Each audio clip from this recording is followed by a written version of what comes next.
now. Hi, I'm Stephanie Skinner from Culture Media, and welcome to Counterculture. We are here to learn about three truly iconic Italian products: Prosciutto di Parma, Prosciutto San Daniele, and Grana Padano. But before we get started, I want to mention a few quick housekeeping notes. There is a Q&A button on either the top or side of your screen. Please post questions and comments there. I will be reviewing them as we go along, and I will ask them of the presenter as appropriate. We will also have a Q&A period at the end of the presentation, but if we don't get to your questions today, I will ask Francesco to respond directly afterwards. We love your insight and participation, so please ask questions. Tell us your favorite pairings, a favorite recipe, customer quotes you cherish, whatever comes to mind. So to tell us more about these prosciuttos and Grana Padano is Francesco Lupo. Francesco has been in the specialty food world for more than 3 decades. Born in Italy, he's worked as the food and beverage director at Cucina Regionale in New York City and as a cheesemonger at Dean & DeLuca. So he's one of our own. So let's take a trip to Italy with Francesco, the only European travel we're doing these days. So Francesco, make us all wish we could travel again. Take it away.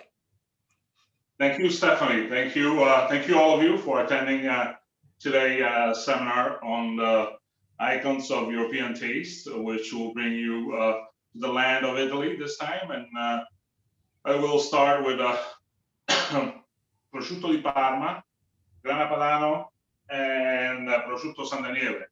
I just want to, like Stephanie said, it's one of the few travel that we can do these days is by tasting and remembering the good times and what this product do since they are DOP.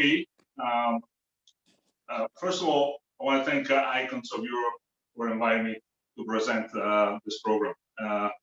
It is a program that is sponsored by the European community to bring knowledge about the DOPs and the DOPs of Europe. When we discuss about DOP, what is that DOP? Denomination of Origin Protected. Why? That's a symbol that just appeared there. That symbol changes every 3 or 5 years. Is given by the European community. Some of us already work and know what a DOP is. Others have never really understood what it was. In order to be a DOP, you need to be a consortium. What is a consortium? Consortium is a group of producers that will get together, set the parameters for the production of a product, set the demographics of the terroir, and set everything that will make it unique and add to the flavor. For the European community, in order to be a DOP, a denomination of origin protected, everything has to be done in that specific geographical area. So when Stephanie says, let's travel to those locations, actually by tasting those products, we are traveling to those locations. One of the first products we're going to discuss is Prosciutto di Parma. Prosciutto di Parma comes from the area near Parma. A town called Langhirano is the center of the production, but there's another 7 or 8 towns that are within the demographic. The demographic is the terroir that was set by the producers. Why the demographics of the terroir is important? It's important because it has a unique add flavor to the product. That means that there's something in there that will make it special. In the case of Prosciutto di Parma, is the air of Parma. Actually, if you ever travel to Parma and you sit on Piazza Garibaldi or Via Farina, you're having a spritz and a taste of Prosciutto di Parma, you know, there's a sweetness in the air that carries you away. So Prosciutto di Parma has been made in the specific area for about 2,000 years. It's one of the oldest products that the Celts left to the Romans when the Romans invaded those areas. The Germanic tribes were the ones that brought the knowledge of curing pork with salt. One of the things that we should need to know, salt is very important.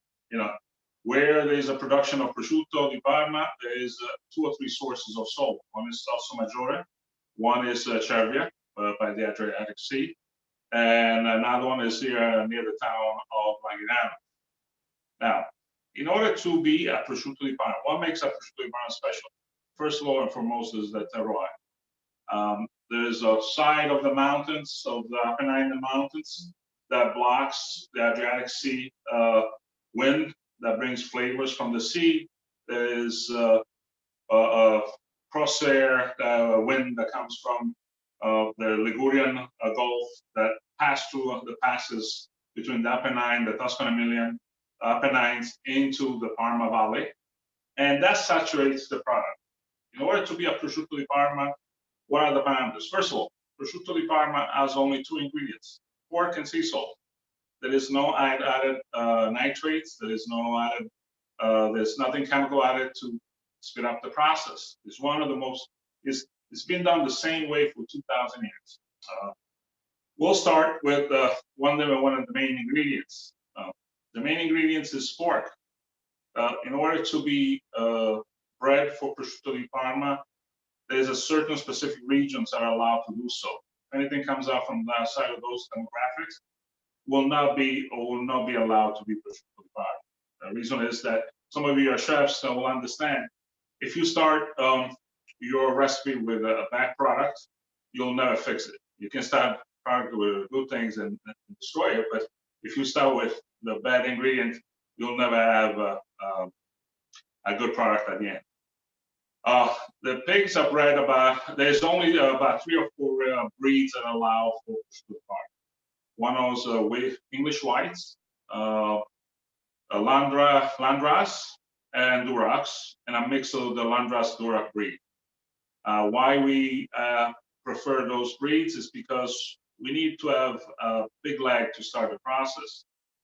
Those animals are bred until the age of 9 months.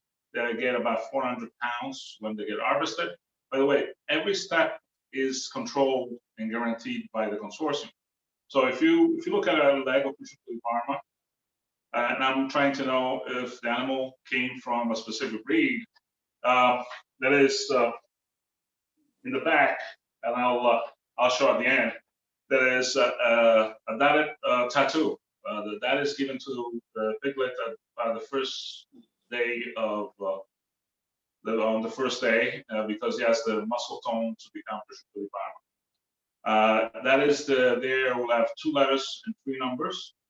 Is there, so I can go and figure out which breed this came from, figure out what it was fed. I can see everything about the product.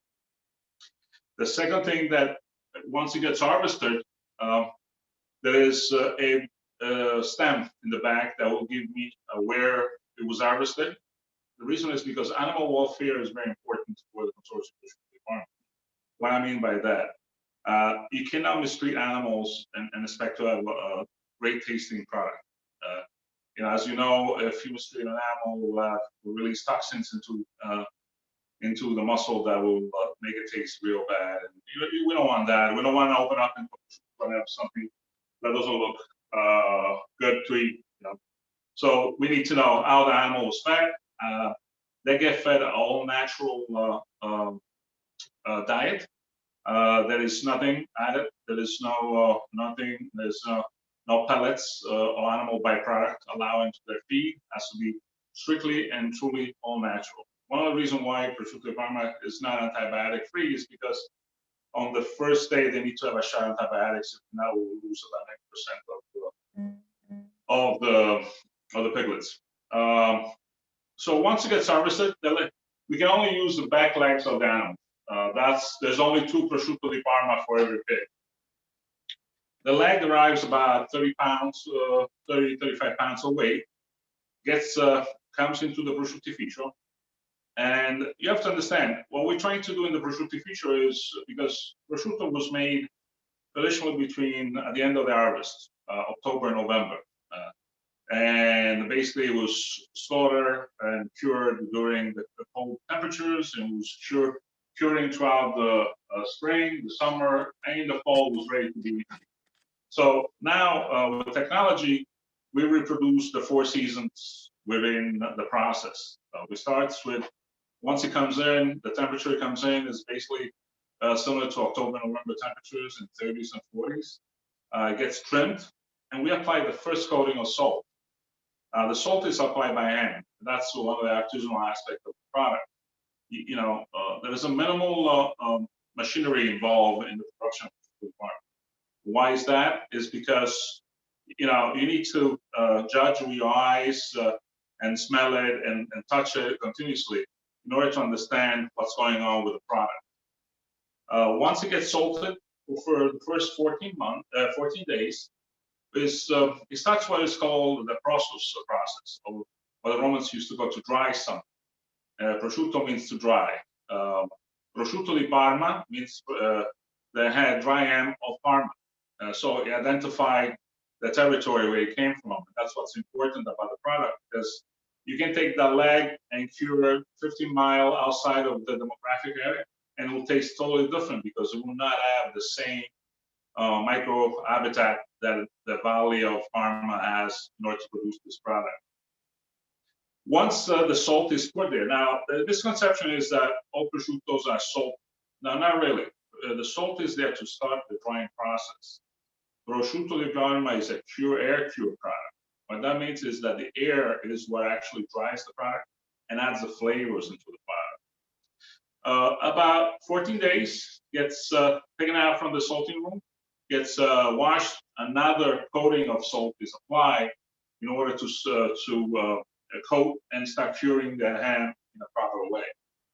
The process is repeated, so it gets coated twice for 28 days in general, altogether.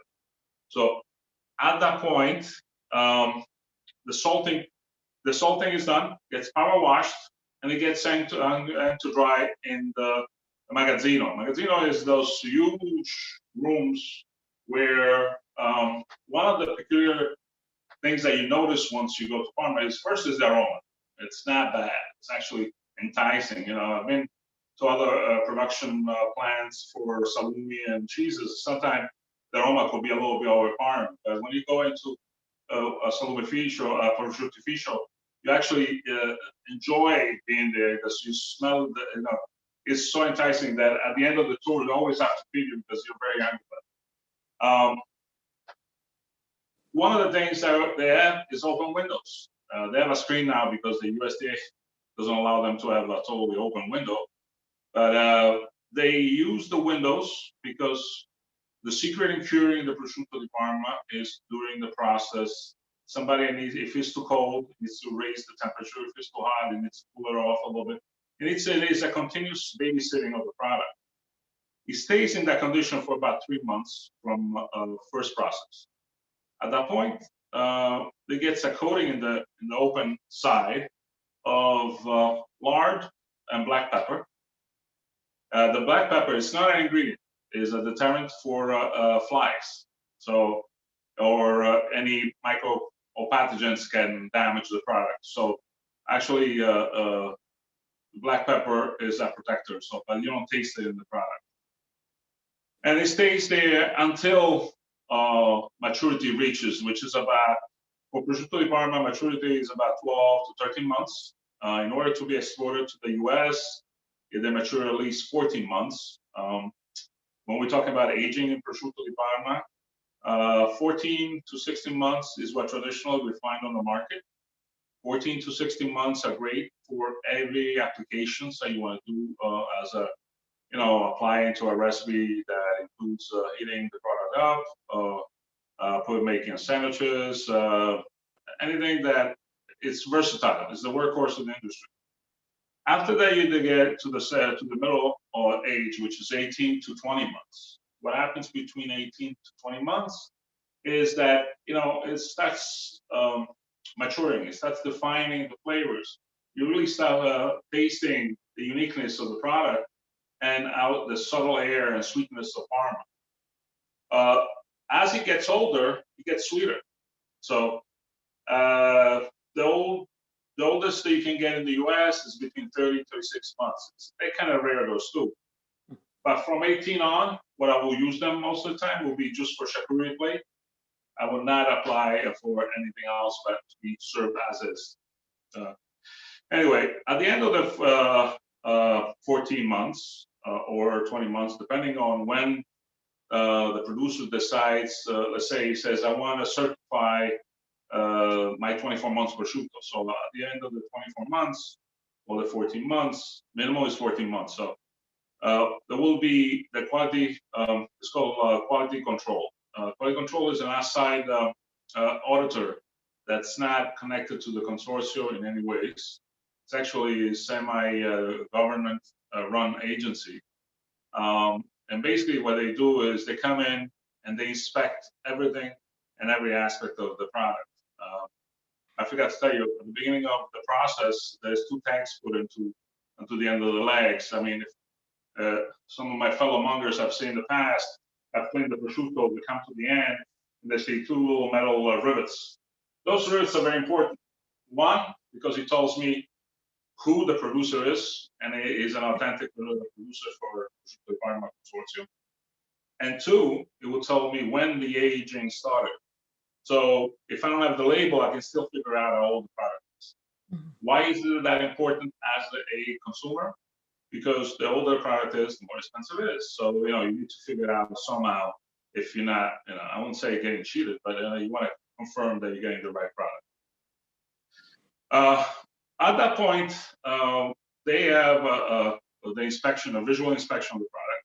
They make sure that all the markings are good. There's 4 important markings in the bag. One is the number where the lot of the animal came from, which area of Italy came from, and when on the aging. Then there's the slaughterhouse, because we want to make sure that the animal was not mistreated. Then there's the final markings. Once all the inspection is done, the last test stage of the test is called la spilatura, which is basically a horse bone. This is a product that gets used on both ends of the prosciuttos. It goes into 5 points of the prosciutto to see if the prosciutto is mature and to see the aroma, because aroma will be the window to the taste profile of the product. If you were a deli or a salumeria or enoteca, wine shop, or a restaurant, and you lived in Parma, 90% of them go directly to the producers to buy it. They don't have a middleman. And when they go buy it, they bring this with them and they want to take, basically want to taste the aroma to see if it fits their parameters. That's it. And that's why sometimes when you go to Parma to Cavalieri, which is one of my favorite restaurants, you really taste, it's always the same, that the prosciutto is so aromatic, it's an explosion of flavors. It's a joy to eat. I inspire a lot of musicians like Rossini and Verdi during the 1800s. They really loved prosciutto di Parma. At that point, the product gets the fire brand, which is the symbol here, the crown. The Ducal crown is the symbol of the Consortium di Parma. Once that is applied, this product then can be called Prosciutto di Parma. If anything happens to this product during the process, if it's not up to the standards, it will not be fire branded. That is not, it looks like a Prosciutto di Parma, but it's not a Prosciutto di Parma. That's one of the reason why we always ask when you receive the product, always look at the branding, always make sure that, even the label will tell you Prosciutto di Parma on it. That's very important, because it identifies the product. Now, if you went to a deli or a supermarket and you told the counterman or a monger like us, give me a pound of prosciutto, and you have 5 different ones, it creates confusion. So you want to say properly, give me a pound prosciutto di Parma. It's like, because that guarantees that you'll get the product that you're asking. One of the things that we do is once you open the prosciutto di Parma, we like trimming, because there's some parts that need to be trimmed out. But we're losing. We need your sound a little. We're having a hard time hearing you right now.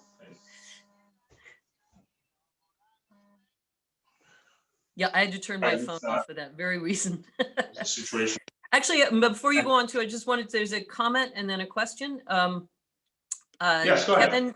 Kevin wants to say that he had always heard that only one leg was used because of the which side the pig would be sitting on, and it just, I think he wants to clarify. Traditionally, well, think about it.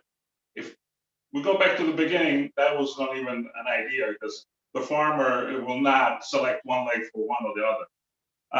That is, I would say, a story that goes around because there's some people that prefer that side, because if you touch the ham, it's very firm. There's some people don't like the side that they say that the pig rests on. But I can tell you that's happened if the product came from an animal that had a cement slab to rest on. Most of these animals are treated wonderfully. Even if the side that they rest on doesn't have an issue. What happens is some people prefer on the aging some areas where they're bred versus others. Let's say there's 10 regions of Italy that allow for the animals to be bred. Some people prefer the ones that are from the Emilia-Romagna regions, because some of those guys get fed the byproduct from the Parmigiano-Reggiano whey and the Grana, so that actually adds a little bit of that flavor into it. No, 2 legs are used. Okay, so it's our version of fake news, is what you're telling us. I don't think that's right. No, there's a couple of producers that don't that are very specific, and because their standards, each one has a listen. It's like a chef. You find your ingredients, you work with that ingredient, and you feel comfortable with it, But the 2 legs out of one hand. The rest of the pig gets used for high quality prosciutto, like Felino, Stroghino, which are high quality from the towns nearby. Felino is a town that's about 5 miles from Parma, and Langhirano, which it's if you've been to Parma, that's the salami everybody eats, because it has the same aromatic and flavors, with little spices of the prosciutto di Parma. Super key question coming our way right now, which is once you open up, and I know you want to get to the other ones too, but this is relevant probably to the San Daniele too. Once you open and start slicing a prosciutto, how long can you keep it in shop? Okay, once you remove it from, first of all, once you open it up, remove it from the cryovac, let it breathe, because it's a breathing, it's like a fine cheese, So you remove it. One thing that you want to do is take paper towels and just clean, dry the whole face, the whole ham out, and remove the excess oil. Because what will happen with that is it will get oxidized, and the oil, when it gets oxidized, will give you a rancid flavor, which you don't want to give to your customers, or you don't want to use. Once you open into it, you can do a month and a half. I mean, as long as the conditions are right. I mean, if you keep it in a warm environment over 70 degrees and high humidity, the product is going to be bad in a couple of days. But you have to, if you rewrap it in plastic wrap, after every time you slice it, and you don't skin it. Well, one thing I've seen in the past with some of the mongers is, especially during the holidays, they skin the whole product, they leave it in the refrigerator, and then they go back 3 days later, start slicing again. Well, if you have some onions in that refrigerator, that ham will taste like onions.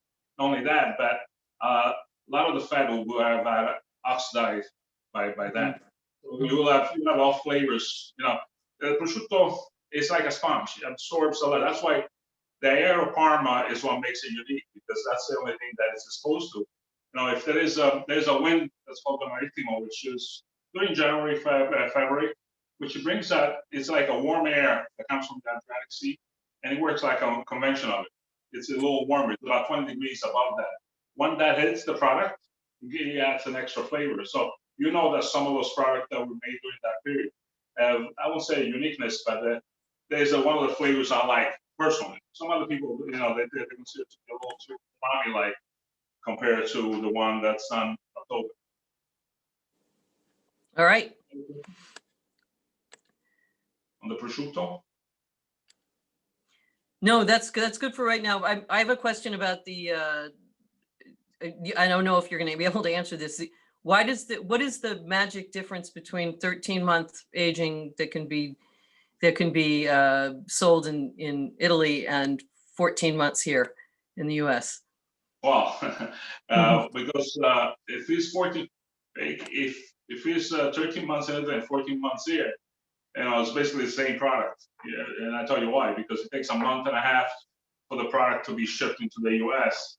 So it was a 13 months. And one thing about Prosciutto di Parma, and I want all my mongers to realize that, because when I go to some of the stores and I see an open prosciutto, the bone prosciutto hanging, the only thing you're doing is drying the product. Because once the prosciutto has been deboned, the aging process stops. So if that prosciutto was deboned at the age of 13 months, fry back and shipped it to the US, and by the time it reaches as 14, because the tag should tell you if it's a 14 or 16 months. That's what I want to look for. It's basically curing stop. So you cannot really have more without the bone.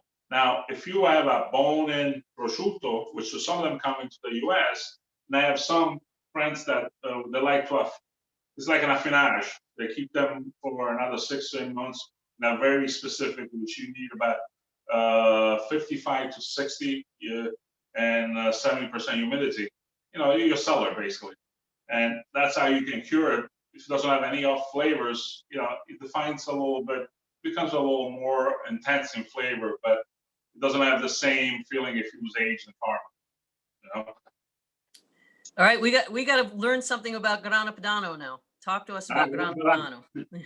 Grana Padano, Parma is in the north central Italy, about 4 hours drive from Rome. So in the middle of the Po Valley. So it has the right growing conditions. One in the same valley, or in the Po Valley goes from Venice, from the area of Venice to Friuli, Venezia Giulia, Veneto, all the way down to the Alps in the Piedmont. So it covers about nine provinces, nine regions of Italy that are very fertile and bring out a lot of the DOPs that comes into the US, either it be cheeses or salumi, even fruit like the Trevisana radicchio, which is DOP from the Veneto region. One of those DOPs that we love the most and is iconic in the Italian cooking or in the Italian pantry is Grana Padano. Grana Padano. The word means grana, the grain of the Po Valley. That's the translation. So the production area, as described by the Consortium. The Consortium of Grana Padano actually has a beautiful symbol, which is like a diamond, and it has the words Grana Padano. As in the Prosciutto di Parma, the history and the story of the product is actually written in the skin of the product.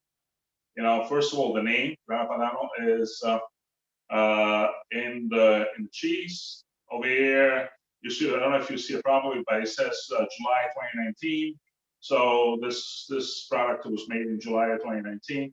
So it's 18 months. The production of Grana style cheese or Grana Padano, it's made in the area that goes from Piemonte, Lombardia, Veneto, Trentino, Emilia-Romagna. So each of them have the same parameters of production. The consortium has set the same parameters. One of those parameters is where the animal gets fed. Historically, it was the Cistercian monks in the year 1000 during the medieval times. Don't forget, after the Roman Empire fell, we went into the Dark Ages. During the Dark Ages, a lot of the knowledge was lost. Some of the knowledge about making food or how to certain foods were made was maintained by the monks. Without the monks today, we wouldn't be able. Probably our table will look a little bit different. And this is the same thing. So the Cistercian monks in Lombardy made. They were farming. They had a lot of milk available. And with the milk, they created this wonderful cheese. One of the things about cheese is that the screaming of the fats happens naturally. So, it's high protein. It's the fats of are sweet. It gets, as it gets older, it gets sweeter. gets put into the milk arrives into the cheese companies, and it goes into a brass cauldron with it's about 800 liters, which will be more or less 100 gallons, 200 gallons. So from there, they add a little rennet. Some of them is a natural rennet, some of them is an animal rennet. The animals that provide milk are fed in the terroir where the production is. So there's no milk that can come from outside those demographics, because the uniqueness of the product comes from the milk and how the cows were fed. Once the milk arrives, it gets screened, the fat is gets added to the vat. The vat in a low temperature gets curdled, gets cut with a spino. Spino is, it looks like a broom that has a circular end to it, which cuts a curd, and it forms that's the name grana. It forms a grain of curd that gets taken out. The paste gets cut in two. Now, when you were talking about, remember, you said there's two legs per pig. There is two similar cheeses for the Grana Padano. That means two twins will come out of that vat and will press and become Grana Padano. Will have similar taste, similar, because every Grana Padano is very different, because during the aging process changes. But those two forms will be soaked in brine for a couple of months. Then they get taken out, brushed, and they will start, the aging will start. What makes it unique is their locations where are aged. Some of those aging happens in magazzini that have a special rock that the porosity will allow to breathe better. The microorganism that's located in the product, that this little micro mold that adds flavor. So it gets scrubbed on a regular basis. It gets turned every day. The product, so it doesn't create problems. You get summer to see and that the product is being matured.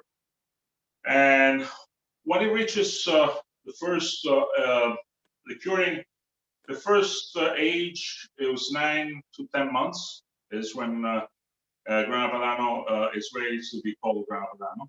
Before that, it cannot be called Grana Padano. At that point, an inspector will come in, will use a little hammer to see if there is any defects in the scalzo, which is the form. Form is about 80 pounds, so it's kind of heavy. You move it around, you actually sense it. It takes a little taste just to see if there's any defects or if it's fine. And then at that point, the firebrand goes into it, the big diamond firebrand, and it's at that point it's Grana Padano. Now, traditionally, Grana Padano comes in the U.S. comes in 3 ages too. You have 10 to 12 months. It has a very fresh taste. The paste is young and it's hard, but it's it's very subtle. It's good for grating. It's good for eating as a snack. And then you will have an older age, which will be at 18 months to 20 months, which at that point will have the fine flavors, a little more. I like to use the word umami because it defines it between a mushroom and sweetness. Don't forget, cow's milk cheeses get sweeter as they age. And then you have a special one, which is a 24 months reserva. The 24 months reserva is very spectacular. It's the one that you want to maintain. It's the one that you serve on a cheese platter, with some wonderful cure nuts and grapes and any fruits that are in season will be perfect. One thing I will never do is put a balsamic glaze. I'm sorry, but I don't think it's the right way to treat the Grana Padano. Is there any question on the Grana Padano? Let's see. No, we have not right now. Keep going. Okay. No, sorry. What I'm saying is the thing about Grana Padano is that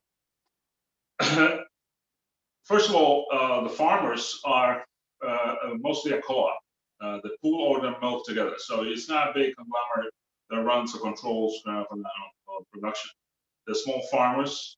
The differences is in flavor could be if it's from the valley close to the river, we'll have different flavors that if it came from the higher elevations or the hills outside of Novara, or if it came from Trentino Alvaggio produces Grana Padano, they'll have different flavors. So if your purveyor can provide you with more than one brand of Grana Padano, that would be great because you can actually taste the differences. I think it's one of those cheeses that gets, I won't say, it gets taken without realizing how great the product is and all the knowledge that goes into that. It's about tradition and the tradition how the cheese is made. There's families that have been doing this for the longest time. They're not very happy about, there's a pride in there, and the only Grana Padano that you can, Grana Padano comes from those specific demographic area. Now we have similar products that look the same in other parts of the world. That is, we lose the natural aspect of it, which means that some of them you don't know where the milk came from. You don't know what chemicals were added to the product. And this is all natural, high in protein, low in fat, lactose free. People know that Grana Padano is one of those cheeses that you can actually eat without a guilt. So Diane would like to know, I guess, when the samples arrive, what age Grana will they be tasting? I think they will be 10 months, if I'm correct. Okay. Either 10 months or if it's a 14 months. But it's it'll be hopefully noted. It'll be noted. I would hope we can ask. Yeah, it's be noted. That's important. But you know, if you have a fresh, milky flavor profile, not strong finish, very clean finish. Usually, that's a younger Grana Padano. So in Italy, what is the normal use for Grana Padano, or is there like something that is just really traditional for Grana Padano in terms of usage? Oh, I can tell you a story about it. I came from the south. I'm from Palermo. Grana Padano, it was as esoteric as a brief for me at that point, because in Sicily, in the south of Italy, most of the time we used another cheese that came from ship. When I came to the Americas, I discovered where Grana Padano is and how great it was. Then when I traveled through the north of Italy, I realized that was the cheese of choice. Grana Padano is a versatile cheese. It's one of those cheeses that definitely everybody should have in their pantry or in the refrigerator. I mean, I don't like to keep cheeses in the refrigerator because they suffer, but Grana Padano, you can grate it on pasta. You can eat it as a snack. You can make a sandwich. You can shave it on salads. It's one of those cheeses that you put on a cheese board. It's a favorite, and you put a nice wine that pairs very well with a lot of wine, especially some beers, some IPAs. It's a cheese that works the best. Now, in the regions of where the production is, it's basically the only cheese that will use to grate on their pasta. That will be the only cheese that we'll use to snack on. And that's basically how it gets used. Grana is very versatile. I mean, you can do anything with it. You can actually make desserts. I had a gelato made with Grana Padano, which was extremely delicious. Wow. Los Angeles chef from Grana Restaurants, which he's from Milan, and he told me that his mother used to make it for him. I had desserts, I had Grana Padano and drinks, I had Grana Padano and everything. know, it's a 24/7 cheese, I would call it. So I'm going to hold. We're getting lots of questions about actually about everything right now, but I'm just keeping an eye on the time, and I can see that we're running short. So I don't want to. I want to learn about San Daniele. Let me put it out there. I don't know enough about San Daniele. I was getting lost in my discussions, you know. It's like, you know, it's in order to have a discussion about these three great products of Italy and iconic products of Europe, is that you need to taste it and talk about it and appreciate what, you know, by tasting it most of the time. But when we talk about uniqueness of product, everybody says to me, "Oh, San Daniele is similar to the other products in Italy." You know, no, it's not. Italy has 360 prosciutto. Each town makes its own prosciutto. We saw Prosciutto di Parma. Now, what's unique about San Daniele? San Daniele is, first of all, San Daniele is in the northeast of Italy, in a region called Friuli Venezia Giulia. If you have traveled to that region, one of the things that hits you right away is the beautiful Cornic Alps and great bodies of river. Near the town of San Daniele, there's the Trasimeno River, which adds to the terroir. In this case, if you study San Daniele from the hill to the soil, you understand why this product is unique. It's the same thing like this other prosciutto. It's been made in the same area for about 2,000 years. It's the same tribes that were running around Emilia-Romagna were actually closer to Germany on the Cornic and Dolomite Mountains. They brought the knowledge of salt. There's salt pans near San Daniele, which salt mines, which made it easier for them to settle and cure this product. Now, the demographic of San Daniele, San Daniele is a smaller consortium than Prosciutto di Parma. One of the things is the town was very small. The production is quite different. One of the things they do is traditionally they cure the leg with a hoof, which we cannot do in the US. So when you went to a deli or Salumeria in Italy, you'll see San Daniele will have a hoof attached to it, you know, which we don't see in the US. The town of San Daniele, it's very magical. If you walk through the street of San Daniele, you know, the coolness now, you have the cool breezes, once again, from the mountains. You have the warm breezes from the Adriatic Sea. In this case, you have an added body of water, which is the Trasimeno River, which has a soil, a clayish soil that some of the curing rooms are made with, which adds an extra filter that adds flavors to the product. Now, the prosciutto di San Daniele, parameters say that animal has to eat a specific diet. The diet is all natural. Due to the regulations in the area, the animals have to be bred, fed, and harvested within a specific area of San Daniele.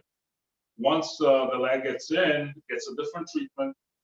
The leg the animal gets about 9 months, same, about 400 pounds. But the way it gets trimmed is a little different. It gets trimmed, the hoof stays. He goes into a chilling room for about a day in order to firm up at about 30 degrees temperature. Once it gets taken out, he gets a specific trim that's totally different than Prosciutto di Parma. The trim actually allows for the air and the aromas to be absorbed into the hand. Once the product has been trimmed, it gets salted. Once again, salt is very important. Once again, it's all natural. There's pork and sea salt. There's nothing added to this set. There's only 4 we call ingredients on prosciutto di San Daniele, which is pork, sea salt, air, which is the most important part, and time. You cannot rush it. You cannot make it anywhere else. It can only be made in San Daniele. one of the things with the San Daniele, the salt gets applied, and then it gets washed off. Once it gets washed off, it gets put into the rooms in the town of San Daniele. There's about 36 producers over in the town of San Daniele. But the same thing, as you walk to San Daniele, it is San Daniele Festival. There is tasting rooms everywhere. Different location or different producer will have a uniqueness to the product. Actually, you can taste the difference in between. Due to the lower temperature compared to other hams, will have a sweeter profile. It will be the aging starts about 13 months, but they prefer releasing it about 16. So most of the prosciutto di San Daniele that come to the US about 16 months. They have umami flavor, very mature. They're not salty. That's one of the things that we want to stress out. The salt is not part of, and it's there to start the drying process. It's not there to be the main ingredient. The salt plays a part that is creates this it's like a canvas that allows for whatever comes around, whatever gets blown in by the winds to affect the flavors of the product. In the town of San Daniele, I mean, the animals, you know, you can see it. You know, I will suggest anybody that wants to learn more about this product is to take a trip. I mean, when it's possible, because if you see the town of San Daniele, it's magical. It's on a hill that's overlooks this the mountains on one side. You can actually, if you stretch a little bit, you can see the sea, and those are what make the product unique. The air of San Daniele, same as the air of Parma, is very unique. You can never produce anywhere else. When you're asking for the product, as you can see, even when it's sliced or pre-packed, the Consortium San Daniele has a leg, and the word SD on it. As you can see, has like the hoof attached to it, which unfortunately the US. Yeah. In I'm sorry, I just wanted to ask too, is the you know, are the breeds of between the Parma and the San Daniele the same pig breed? Something that we talk about a lot in the world of hams. Okay, well, one of the things about breeds, and this is where the main ingredients has to be high quality, but the main ingredients is not, you know, the pork is not the main ingredients involved, because they have the breeds are similar, the same, white English, Duroc, Landrage, and a mix of the two. And the reason is that you need to have a big pig in order to create the balance that San Daniele and Parma want, which is it's a mix of salinity and sweetness and moisture that cannot really be reproduced with others. Other breeds are too small, you know. If you compare it to other regions of Europe where they make hams, you know, with specific pigs, it's a totally different animal, and it's a totally different breed, it's a totally different feed, it's a totally different terroir. In this case, this indicates how important the terroir is, because San Daniele, you can taste San Daniele. You know, even if it's, let's say, if I had two legs of the same pig and I cure one in Parma and one in San Daniele, I don't know which one was from San Daniele, and I don't know which one was from Parma, because they, you know, once you slice the ham, the prosciutto di San Daniele, you smell the aroma. The aroma is unforgettable, and it gives you it's a pleasant. A lot of people say, you know, why you smell food? Well, smell food because that's they call it in Italian anticamera, which is before you taste it. You know, you will see, you can taste it by only smelling it. And when you cut into San Daniele, that aroma that opens up, it's magnific. Magnifico. So much to my surprise, it turns out many, if not everybody, got their packages today. So I was going to actually direct a question to the attendees to tell us, as he continues talking, tell us what you taste in the difference between those two prosciuttos. One thing I would like to say, if you're doing a tasting like that, first taste the Parma. Actually, no. So first taste the San Daniele because it's subtle. and then taste the Parma, and you'll see the difference.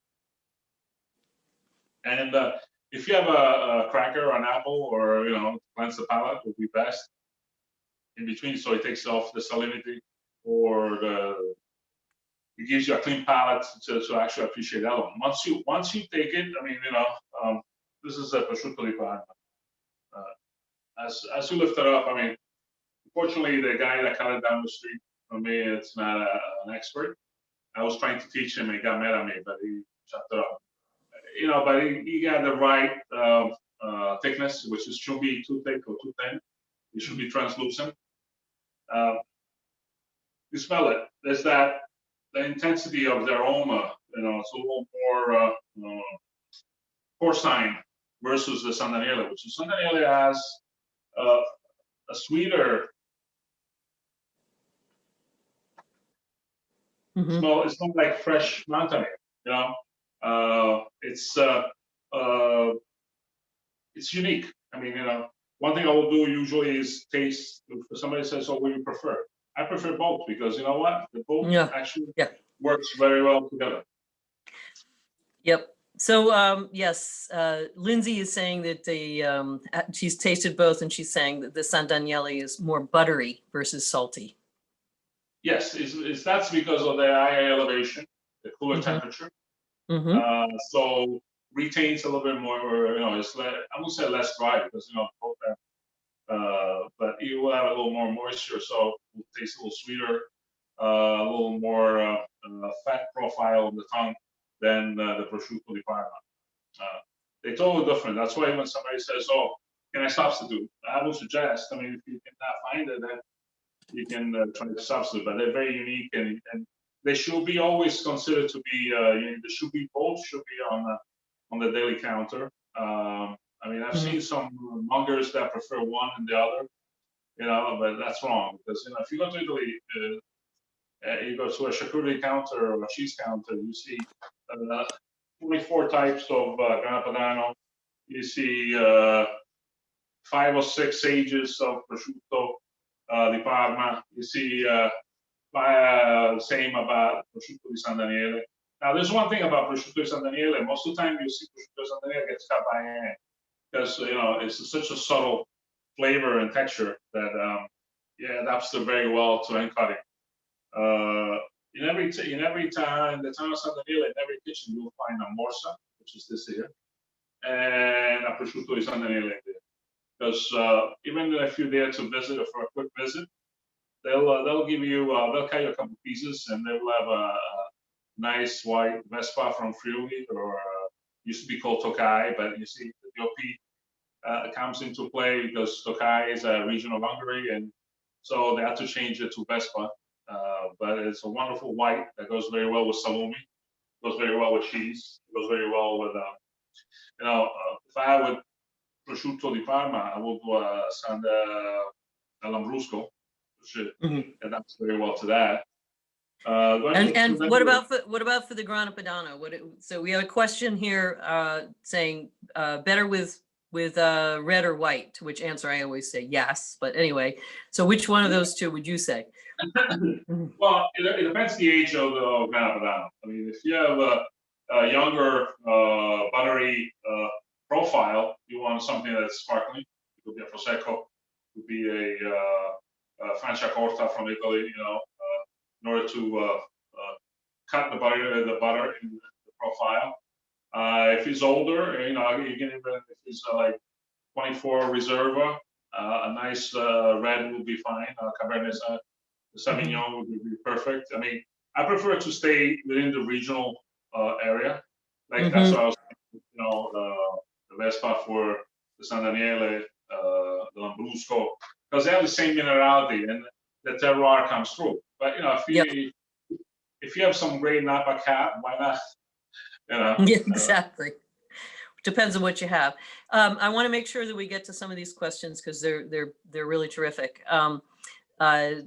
So someone would like to know the best way to wrap prosciutto when storing, because you were talking about putting it in the case, whatever, and the bad smell. So tell us what you would suggest. What I'll do is once you come into prosciutto, for the deli case, one thing you'll do is at the end of you trim what are you gonna the skin for the use of the day. You usually don't skin, you don't skin at all, or you don't skin more than if you think you're gonna go through like a quarter of it, don't skin half of it. Just maintain it, because the skin actually protects it and maintains the flavor. Once you clean it out and let's say you finish up serving the customer, you wrap it. You only need to wrap the face. You don't need to wrap the whole thing if the skin is on. Now, if you remove the skin, then you wrap everything else because you don't want to absorb any other flavors. Just very tight, the tight face. And the next day, when you start using it again, slice the first 2 slices, discard them, and you start fresh. Another quick question, not so quick probably, but why is prosciutto sliced very thin? Is it ever sliced thicker for a different usage? And actually, a related question to that, I always see the end, the butt ends, they're often at sale. What do people use those for? Tell you a story. When I went to San Daniele, and one of the best producers there, I won't mention the name because it will be unfair to the other ones. He says, "Are you hungry?" And I say, "Yeah, I'll have a little taste." I said, "I'll make you a sandwich." And as a green monger at the time, the guy, I expect him to slice from the front. He takes the end, which traditionally in the U.S. we discard or we put it on special. He took that way. This is called the gambuccio. He took that and started slicing there and just made one of the most beautiful and flavorful sandwiches I've ever had. And it's because when the prosciutto is hanging, all the face gets a little more salinity than the rest. So if you were making, let's say, frico, or you were doing some recipes that will ask for San Daniele to be added to a recipe or a filling, you will go with the faccia, which is the bottom part, because that's a little more flavorful, has more body. It adapts well into mixing, blending into to make fillings. As you go up, it gets, I won't say sweeter because it's subjective, but at the end it really does get sweeter because there's less salt absorption than the rest of it. So this will be very sweet. And that's what, even in Parma, they do the same thing. Is if they like you, they don't make a sandwich from here. If they don't like you, they give you the bottom part. So when you go to one of those producers, and then right away if you like them that. Every aspect of the prosciutto, di San Daniele or di Parma, has different flavors.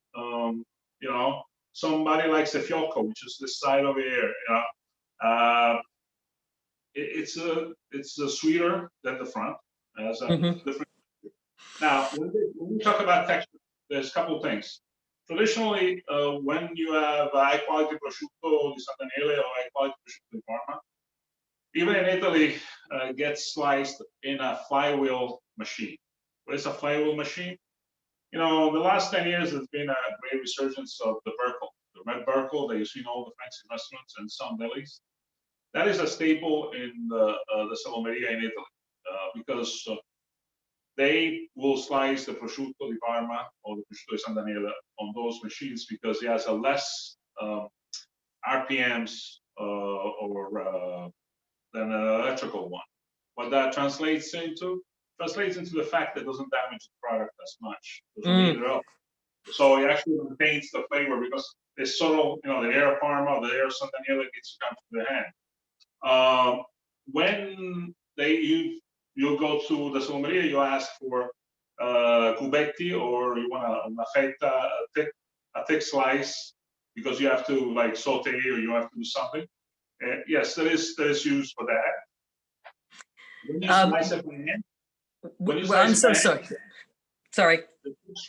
We're getting so close to 5 o'clock, and I just want to make sure that we keep an eye. I don't want to I know we're gonna start losing some people, and I hate that. And that's basically, there's different textures that you want to try, but most of the time it's sliced in because there's a subtle flavor. You don't want to chew too much because it will be off. So that's why we do it thin. Rory from Whole Foods would like to ask how much fat should be removed from the outside when preparing to slice some prosciutto. And I think that's going to be our last question today, unless somebody has a Grana Padano question. That's a very important question because prosciutto, 50% of the profile is in the fat. I understand that we are bound by the relationship with our customers, and we cannot tell them no. If our customers, I mean, I always inform the customer that if they're going to remove all the fat, you know, it's best that they probably use something else then, you know, because they're not going to get the full profile, you know. Enough of the yellow, there's the yellow discoloring on the fat, which is the rancid one. That's the only one that traditionally gets trimmed. In the US, we tend to trim them a little too much. The ratio will be like, you know, 1/3. I will maintain as much fat as possible without that it's not oxidized. Someone said that the package that they got today, the Grana Padano, it says pasteurized raw milk. And we're just wondering if it, because that doesn't make any sense to me either. Yeah, that's a new one to me. I don't know, I have to see the label, but traditionally, you know, it sounds strange because traditionally is the vats are more temperature, so the milk is not raw. I mean, there's a little small.